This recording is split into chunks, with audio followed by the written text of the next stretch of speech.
Hi, this is Nathan from Morris Computers. For today's tutorial, I'd like to go through some very basic elements of Windows to get you more comfortable with Windows and to establish a level of understanding that will help you make sense of my future tutorials. At this stage, I will just discuss Windows 7, which has a very similar layout to both Windows XP and Windows Vista. I will discuss the new layout and aspects of Windows 8 in a separate tutorial. In this tutorial, I will also touch on the topic of uninstalling programs correctly. Navigating through the Windows interface. The first thing you will see when you log into Windows is the desktop.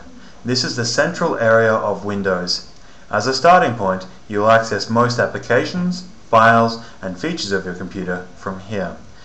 It is very important to refer to this area that you see as your desktop, referring to it as your home page, screensaver, blue screen, or anything else is extremely confusing to me and other computer technicians when you're trying to describe a problem to us. From your desktop, you can access the Start menu, Taskbar, and System Tray. The System Tray is this area located in the bottom right-hand corner of your screen. This is primarily a notification area. It will show you things like the time and date, audio levels, any antivirus that's running, and any pending updates for Windows or applications. You can see I don't have any antivirus down here, but that is because this is a test environment for the tutorial. You won't do much in this area, but it's good at least to be aware of it. The taskbar is this entire bar that runs along the bottom of the screen and shows active applications and shortcuts. If your program or document that was running disappears, check here. The Start menu in the lower left corner is a core feature of Windows. From here you'll be able to access your installed programs, your computer or my computer, your control panel, the search bar, and in Windows Vista and XP, the Run menu.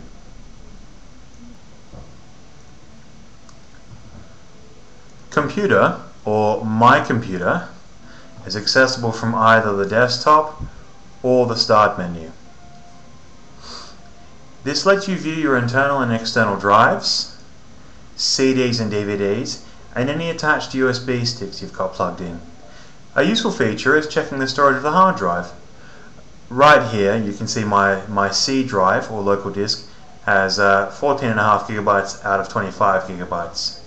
If your computer doesn't show you how much space you've got left on your drive, just right click it,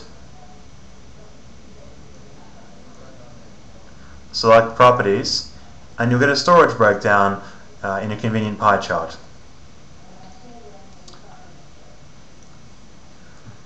Control panel, accessible through the Start menu, gives you access to all of the administrative and management areas of your computer.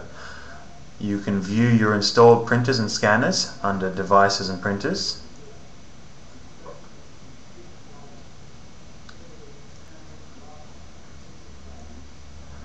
You can check your Windows updates. In this area in Windows XP, it is referred to as automatic updates. And you can uninstall applications through Programs and Features. In Windows XP, this is referred to as Add Remove Programs. Resizing Windows.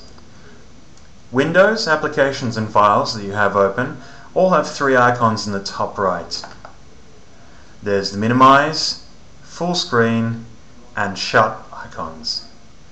To make a document, web page, or application take up the full screen, click the large square. Vice versa, to shrink it and allow you to view two documents or windows at the same time, click it again. Once the window is not in full screen mode, you can adjust the dimensions by clicking and dragging on the edge of the window.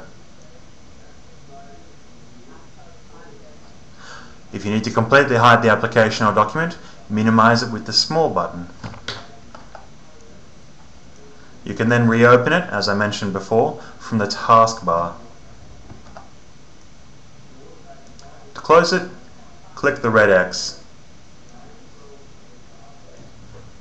Deleting files and uninstalling programs. Files and icons on the desktop will often have a little symbol of an arrow inside a square. You can see it here, and here, and here. These files are shortcuts. Icons without the arrow are actually files, such as this one and this one. These are actually files stored on the desktop. Selecting an icon without the shortcut symbol and deleting it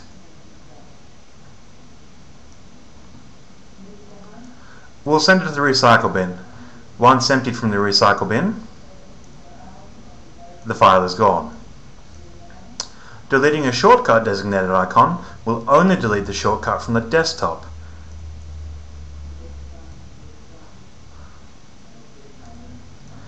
The actual application will remain. To remove the application correctly and permanently, you must uninstall the application.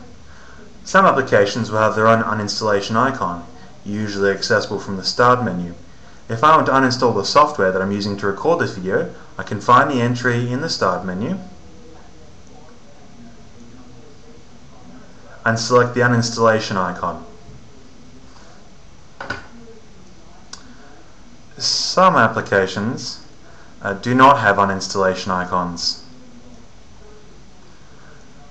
iTunes, for example, has no uninstallation under the Programs entry.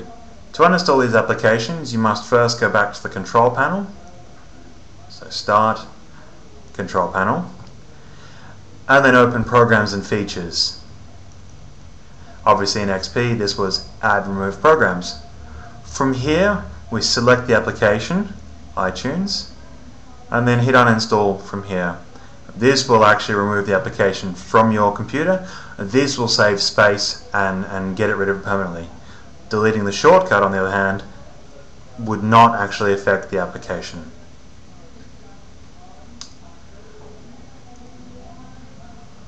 I'll cancel that so it doesn't remove it. Okay, that will conclude the tutorial for now. Next time I will do another tutorial on Windows features, and we'll go through things like shortcuts and other tool tips and things like that we can use to make Windows much easier to use. Okay, thanks for listening. I'll talk to you next time.